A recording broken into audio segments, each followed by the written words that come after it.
万名乌军攻入俄罗斯，6天控制上千公里土地，俄精锐进出未能击退乌军进攻。普京称俄罗斯没有遭到乌克兰入侵，美海军开发对大型军舰神器，扎波罗热核电站起火。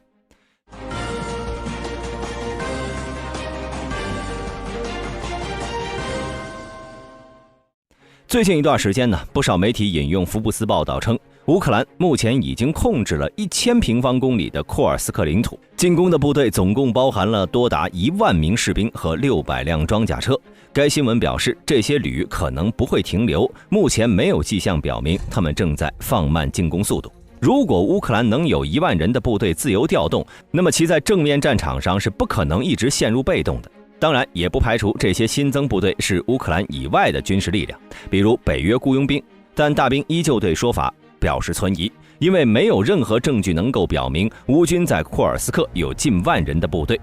还有一种可能那就是1万人的说法是乌军自己放出来的烟雾弹。要知道，现在在库尔斯克同乌军作战的俄军大多数都是预备役，也就是新兵蛋子。很多部队在遭遇乌军攻击后，仅仅是装模作样的放了2枪就选择投降了。这一点呢，已经有足够的视频证据。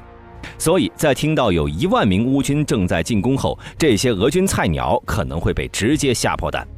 目前库尔斯克的战役已经进入第6天，乌克兰军队在这一地区的推进几乎没有遭到像样的阻截。根据俄乌战线地图显示，俄军的防线一再被乌军突破，这表明俄罗斯派往库尔斯克的部队根本无法有效地阻挡乌军的前进步伐。与俄军防线一同崩溃的还有俄罗斯对战争的信心。在库尔斯克，普通的俄罗斯民众也开始对俄军的表现感到失望和疑惑，一些民众甚至质疑为何俄军的前进方向与他们逃亡的方向一致。这种质疑既是对俄军无力抵抗乌军的一种讽刺，也透露出俄罗斯社会对这场战争的悲观情绪。在库尔斯克的平民中，有一些人仍然表示支持对乌克兰的战争，并称他们从战争的第1天起就一直在为俄军提供支持。然而，随着乌克兰军队的到来，这些人的信心受到了极大打击。他们抱怨称，当地政府在乌军进攻时没有及时组织疏散，导致许多人无法和亲人取得联系，陷入了极大的恐慌和无助中。与此同时，一些更为直言不讳的库尔斯克居民则直接向克里姆林宫喊话了，质问普京是否知道他的手下在对公众撒谎。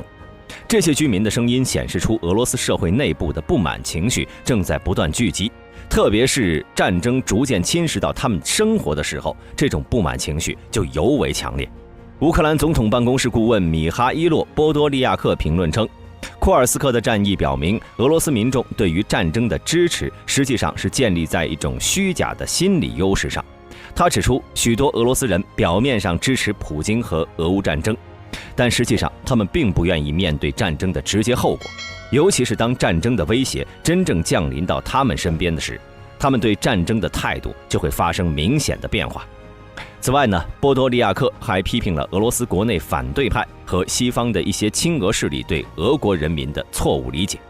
他表示，事实上，许多俄罗斯人不仅支持战争，还在乌克兰人遭受战争苦难时表现出了欢欣鼓舞的态度。然而，当这种战争苦难落到他们自己头上时，他们的态度就会发生转变。这表明他们的支持是建立在一种自私和傲慢的基础上。说到这里有长得帅的观众就要问了，俄罗斯坐拥100万大军，为何在面对乌克兰突袭时被打得长驱直入，毫无还手之力呢？大兵认为，首先，莫斯科政府并没有选择将其最精锐的部队派往库尔斯克地区，而是选择了义务兵、特种部队和近卫国民军这2线部队来应对乌克兰的进攻。这一决定表明，莫斯科显然不愿意将那些作为保护首都最后屏障的精锐部队调往库尔斯克。尽管这些精锐部队的派遣可能会迅速解除库尔斯克的危机，但莫斯科更担心的是，一旦这些部队离开，他们将无法有效地应对首都可能面临的威胁。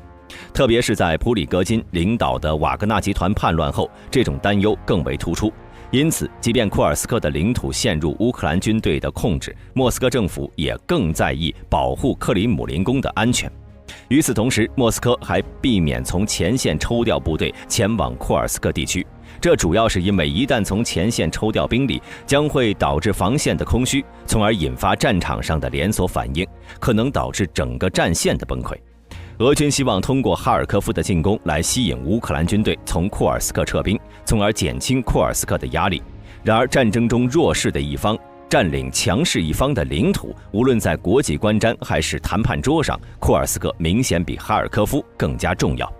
所以乌军继续通过攻击库尔斯克反击了俄军的企图。乌克兰的这种攻其所必救的策略，不仅没有让俄军如愿以偿，反而让俄军陷入了更大的被动。从心理预期上来看，乌克兰人对自己领土遭受入侵的忍耐度是远高于俄罗斯人的。这是因为乌克兰在过去2年多的时间中经历了战火的洗礼，心理上更加坚韧和抗打击。而对俄罗斯人来说呢，他们始终保有一种战争不会发生在自己领土上的心理优势和傲慢。因此，当乌克兰军队发起对库尔斯克的进攻时，俄罗斯人面临的心理冲击是远大于乌克兰人。这种心理上的差异，使得乌克兰军队能够在库尔斯克战役中更加从容地推进，而俄罗斯的拼凑部队在面对乌军的攻势时显得不堪一击。俄罗斯国家反恐怖主义委员会在8月9号正式宣布，在别尔格罗德州、布良斯克州和库尔斯克州启动反恐行动。联邦安全局局长兼国家反恐委员会主席亚历山大·博尔特尼科夫亲自宣布了这一决定。这句话翻过来什么意思呢？翻译过来就是俄罗斯不认为乌克兰在库尔斯克州的行动是在军事入侵，而是一场特别行动。这次反恐行动赋予了俄罗斯当局一系列紧急应对措施的权利，包括但不限于暂停或者限制通信服务、加强电信频道的监控、没收可疑车辆及进入私人财产进行搜查等。值得注意的是，这并非俄罗斯首次在该地区采取类似行动。早在2023年5月，为了应对当年俄罗斯自由军团四处破坏俄军事目标的行为，别尔格罗德州已经进行过为期1天的反恐行动了。克里姆林宫在应对这次事件时，选择了宣布反恐行动，而非正式战争状态或者戒严令，意在淡化乌克兰入侵的严重性，避免在国内引发恐慌和社会动荡。此举也显示出俄罗斯政府在应对外部威胁时的谨慎态度，不愿将国家全面置于战时状态。不过，那些苦苦等待俄军支援的库尔斯克居民就只能再苦一苦了。同时，据俄罗斯反对派媒体8月8号的报道，有接近俄联邦委员会国防委员会的消息人士透露，俄罗斯总统府已经建议众议员和参议员在官方发布进一步信息前，对库尔斯克州事件保持缄默或者简短地提及官方声明，以免加剧紧张局势。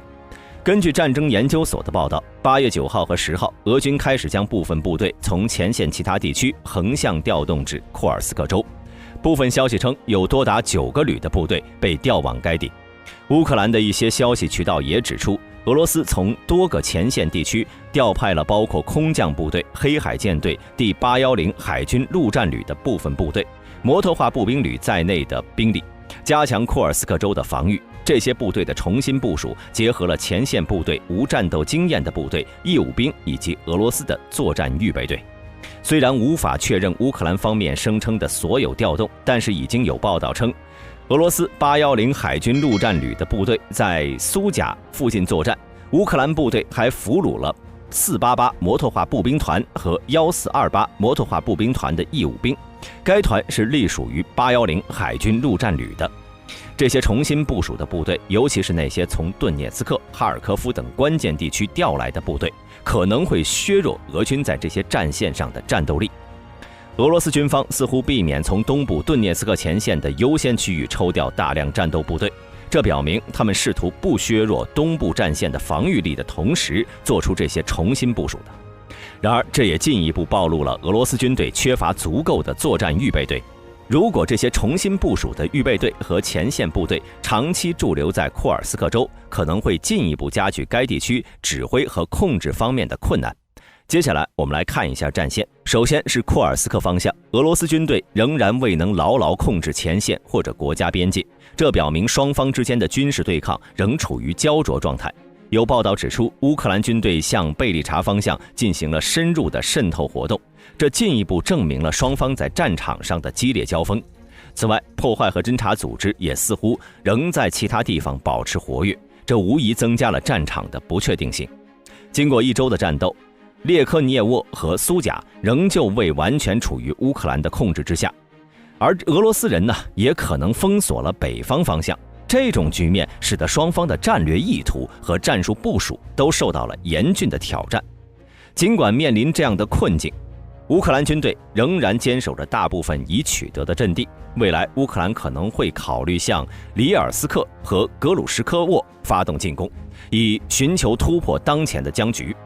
在哈尔科夫州北部，俄罗斯军队继续发动攻势，但前线局势保持相对稳定，没有明显突破。8月9号到10号，战斗集中在哈尔科夫市北部的赫里伯克周边和东北部的沃夫昌斯克和斯塔里察，双方激烈交火。乌克兰方面透露，俄军正在重组第153坦克团备战，并轮换第138摩托化步兵旅驻守沃夫昌斯克。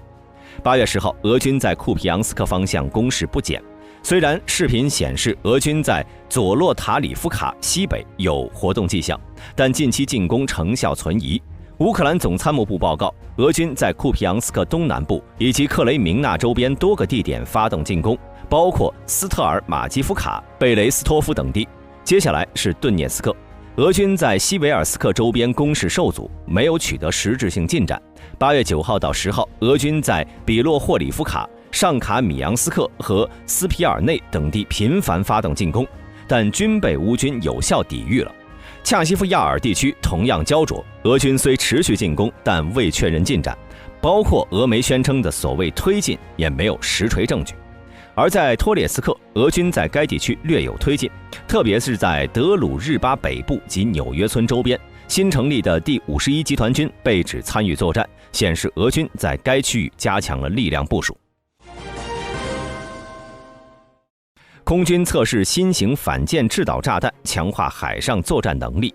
美国空军在7月成功测试了一种新型反舰制导炸弹，旨在展示其日益增强的击沉敌舰能力。由空军研究实验室发布的消息，一枚由 B-2 幽灵轰炸机投放的 QuickSync 武器在莫斯科湾对一艘空质货船进行了打击实验。QuickSync 是美国空军开发的一种创新反舰武器项目，它是基于成熟的 GBU-31联合直接攻击弹药进行深度改进的，旨在以低成本实现高效能的反舰打击。该项目将 GDAM 的精确制导技术与先进雷达和红外成像导引头相结合，打造出一种适应复杂海战环境的先进武器。QuickSync 保留了 GDAM 的 GPS、INS 辅助制导系统，确保了其在各种天气条件下的高精度打击能力。同时，其独特的双模导引头设计，雷达导引头位于前部，摄像头则巧妙地嵌入侧面整流罩中，使得 QuickSync 能够在复杂的海上环境中快速锁定并追寻目标。这种设计不仅提升了武器的打击精度，还大大增强了其抗干扰能力和生存性。在性能参数方面， QuickSync 继承了 GDAM 的强大威力，其约合907公斤的重量保证了足够的装药量和破坏力。尽管具体射程可能因为技术改进而有所变化，但是基于 GDAM 的原始设计， QuickSync 的射程至少可达24公里，足以覆盖大多数海上作战场景。该导弹导引头套件的成本也相对较低，约为20万美元，这使得整个武器系统的成本远低于大多数反舰导弹，从而大幅提升了其经济性和可负担性。在使用方法上， QuickSync 的操作流程简洁高效，在发射前只需要将目标坐标输入到武器的制导系统中就可以，随后作战飞机将携带它飞至发射区域并释放炸弹。在滑翔到目标区域的过程中， QuickSync 的制导系统会不断地修正飞行轨迹，以确保准确命中目标。即使在 GPS 功能受限的环境下，它也能够凭借其先进的导引头技术保持较高的命中率。在打击效果方面， QuickSync 展现出了惊人的破坏力，其设计只在目标吃水线以下的船体附近爆炸，通过巨大的爆炸力对船体中部造成致命冲击。这种打击方式呢，不仅能够破坏船体的结构完整性，还能引发连锁反应，导致整个舰艇的瘫痪或者沉没，特别是对于后勤和支援舰艇等低风险目标而言。